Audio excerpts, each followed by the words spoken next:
दोस्तों चलिए आज पूछते हैं वो ट्रिकी क्वेश्चन जो पूछने के लिए आप सारे लोग यहाँ आए हैं। क्या मास्टरबेशन यानी हस्तमैथुन आपके मसल गेन्स को अफेक्ट करता है? तो दोस्तों प्रोबेबली आपको ये आइडिया होगा कि कैसे टेस्टोस्टेरॉन इजैकुलेशन से अफेक्ट हो सकते हैं। अब आप में से जो टेस्टोस्टेरॉन से फेमिलियर नहीं है उनकी जानकारी के लिए टेस्टोस्टेरॉन एक एंड्रोजेनिक हार्मोन है जो बॉडी में मेल कैरेक्टरिस्टिक्स के डेवलपमेंट में एक क्रूशियल रोल प्ले करता है। टेस्टोस्टेरॉन की एक और कैरेक्टरिस्टिक है मसल बिल्डिंग।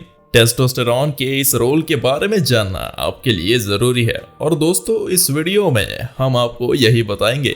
जब आप एक स्टिमुलेटिंग वर्कआउट करते हैं तब आपकी बॉडी हाई लेवल्स टेस्टोस्टेरॉन के साथ बेहतर तरीके से मसल प्रोटीन सिंथेसिस के थ्रू मसल बिल्ड करने में समर्थ रहती है। तो ये जानिए कि महिला और पुरुष दोनों में ही टेस्टोस्टेरॉन होते हैं, पर पुरुषों में टेस्टोस्टेरॉन महिलाओं से 15 टाइम ज्यादा होता है। इंटरनेट पर यह बिलीफ है कि मास्टरबेशन और ऑर्गेज्म आपकी टेस्टोस्टेरॉन लेवल्स को कम कर देता है। तो दोस्तों इसका मतलब ये है कि आपके मास्टरबेशन से मसल बिल्डिंग भी कम हो जाते होगा। तो दोस्तों चलिए अब ये जानते हैं कि इस क्लेम को स्टडीज कितना बैकअप करती है। चलिए पहले जानते हैं शॉर्ट टर्म एब्स्टिनेंस यानी आपकी सेक्सुअल एक्टिविटीज से खुद को वर्जित करने के इफेक्ट्स के बारे में जो रिसर्च किए गए हैं वो क्या कहते हैं। एक स्टडी में पाया गया कि जिन स्टडी में भाग लेने वाले लोगों ने 7 दिन तक मास्टरबेशन नहीं किया उनकी ब्लड टेस्टोस्टेरॉन की मात्रा बढ़ी हुई पाई गई, पर कुछ दिनों बाद धीरे धीरे ये टेस्टोस्टेरॉन फिर से नॉर्मल लेवल तक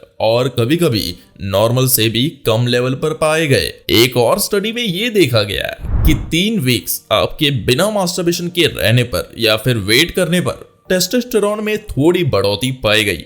अगर आप इसकी तुलना में बिल्कुल वेट ना करने वाले लोगों से कंपेयर करें तो इनफैक्ट ये पाया जाता है कि एब्स्टिनेंस यानी परहेज प्रैक्टिस करने से टेस्टोस्टेरॉन में इंक्रीज होता है। दोस्तों अब आपके मन में ये सवाल आ रहा होगा कि पर फाइनली जब आप मास्टरबेट करते हैं और आपको ऑर्गेज्म भी प्राप्त होता है तो आपकी बॉडी के साथ क्या होता है? मास्टरबेशन के बाद पाया जाने वाला क्लियर चेंज ये है कि आपकी हार्मोन प्रोलैक्टिन में 20 मिनट्स का बूस्ट दिखाई देता है।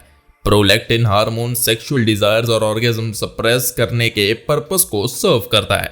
जब प्रोलैक्टिन इंक्रीज होता है तो हार्मोन जो सेक्सुअल अराउजल को कॉज करते हैं जिन्हें डोपामाइन कहा जाता है वो हार्मोन डिक्रीज हो जाता है और ऑर्गेज्म के कुछ घंटों बाद भी हार्ट रेट एलिवेटेड रहता है। अगर आप विदाउट ऑर्गेज्म किए बिना वर्कआउट करने वाले लोगों से तुलना करें तो आप ये पाएंगे कि जब व्यक्ति ऑर्गेज्म के बाद वर्कआउट करते हैं तो उनका हार्ट रेट और उच्च स्तर पर एलिवेटेड हो जाता है। इसके बावजूद भी स्टडीज दिखाती है कि जब मैक्सिमम एक्सरसाइज परफॉर्मेंस को मॉडरेट करने के इफेक्ट्स पर बात की जाए तो ऑर्गेज्म का आपकी परफॉर्मेंस पर ना ही कोई बुरा और ना ही कोई इंप्रूविंग इफेक्ट पड़ता है। और फाइनली बात करें टेस्टोस्टेरॉन लेवल्स पर ऑर्गेज्म के इफेक्ट्स की तो ये इफेक्ट्स नॉन एग्जिस्टेंट थे। तो दोस्तों अब ये कहना सेफ होगा कि मास्टरबेशन और ऑर्गेज्म आपके मसल गेन्स को उतना भी अफेक्ट नहीं करता और हालांकि मास्टरबेशन परहेज की वजह से टेस्टोस्टेरॉन में कुछ इंक्रीज जरूर देखी गई,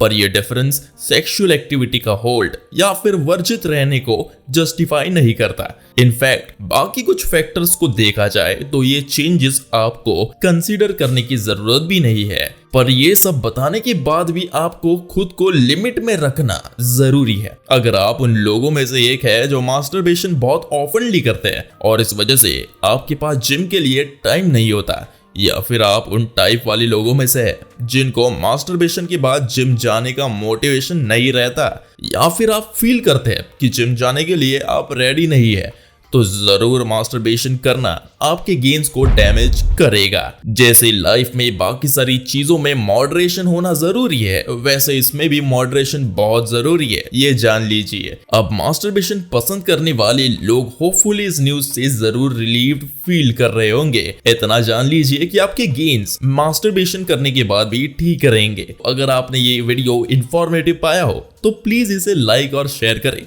और ऐसे ही फिटनेस से रिलेटेड और वीडियोस के लिए क्लियर फिट को सब्सक्राइब करें। वीडियो देखने के लिए धन्यवाद।